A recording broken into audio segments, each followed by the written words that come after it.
Қадірлі ағайын, бүгін әулетіміз үшін айтулы күн. Шаңырағымыздың ұйытқысы анам мерейлі 55 жасқа қадам басып отыр.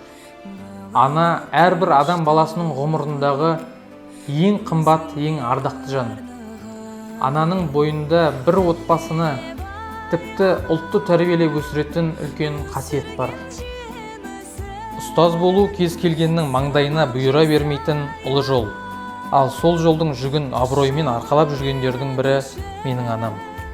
Өз балаларына ғана емес, талай оқушыға мейірімін төгіп білім берген, саналы өмірін мұғалімдікке арнап келе жатқан жан.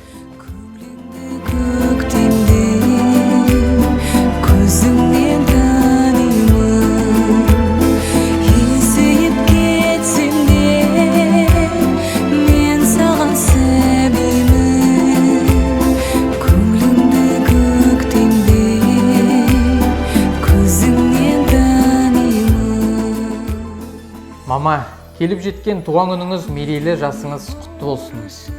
Тек бүгін емес, әр атқан таңда сізге бар жақсылықты тілейміз. Құдай сізге зор денсаулық, кемел келешек, баянды бақ пен береке нәсіп етсін. Бүгін сіздің құрметіңізге айтылатын баршаның тілегі қабыл болғай.